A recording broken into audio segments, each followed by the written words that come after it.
السلام علیکم ورحمة الله وبرکاته. بسم الله الرحمن الرحیم. ټول تعریفونه د رب ذوالجلال دپاره چې خالق او مالک او پروردگار د کل عالم دی، او درود پاک په خاتم الانبیاء د مدینه جانان حضرت محمد صلی الله علیه وسلم باندې.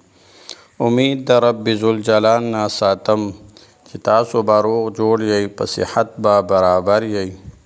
الله جل شانهم د هر قسم مصیبت، تکلیف، آفت، غم او پریشانی نه په امن کې وساته. الله جل شانهم عمر دراز سره د صحت نصیب کا. الله جل شانهم د وبایي امراضو نه او د اچانکي غمونو افتونو نه په امن کې وساته. عزتمندو، ما نن ستاسو دپاره د معدې دپاره، معده چې کومه ده د هغې دپاره ډېره مجربه وظیفه او اسانه وظیفه راوړې ده. چاته چې د معدې بیماري وي، یا یې معده خرابه وي، یا کمزوري وي، یا بیخي بیکاره شوي وي، یعنی معده یې کار نه کوي، بیخي ازمه نه راولي، نو عزتمندو ما د هغه خلکو دپاره دا وظیفه راوړې ده، او ډېره اسانه او مجربه وظیفه ده، او قرآني وظیفه ده، او ډېره کمال نه ډکه وظیفه مې راوړې ده. هغه وظیفه څرنګې ده، یعنی هغه وظیفه به په څه ترتیب باندې کول وي، طریقه یې څنګه ده، طریقه کار یې څنګه دی د وظیفې. طریقه د وظیفې دا ده چې د قرآن پاک آیات مبارک هغه ویل دی. څو ځله ویل دی هغه زه تاسو ته ښایم. هغه د قرآن پاک آیات د 50مې سپارې سورة شورا تقریبا 19 نمبر آیات دی.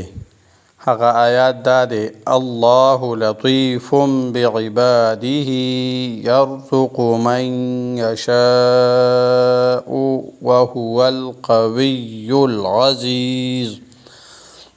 هغه آیات مبارکه بیا واورئ.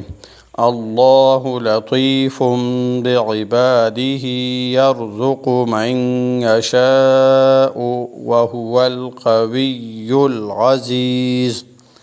دا آیات مبارکه به تاسو 41 ځله ووایئ، او اوبه به پرې دم کړئ، او ورځ کې که 15 ځله وي او که 7 ځله وي، یعنی 5 مرتبه وي یا 7 مرتبه وي.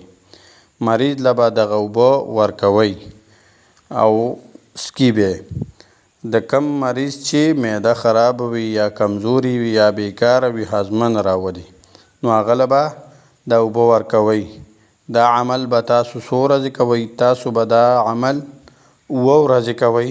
یا چې ډېره بیکاره، ډېره کمزورې معده وي، نو هغه کس به 11 ورځې کوي، او دا عمل به مسلسل کوئ، ناغه به پکې نه راولئ، یعنی چوټي به پکې نه راولئ. نو 11 ورځې وي او که 7 ورځې وي، دا عمل به تاسو مسلسل وکړئ. انشاءالله تعالی ستاسو د معدې کمزوري به هم ختمه شي، او ستاسو معده به طاقتوره او مضبوطه شي. السلام علیکم ورحمة الله وبرکاته.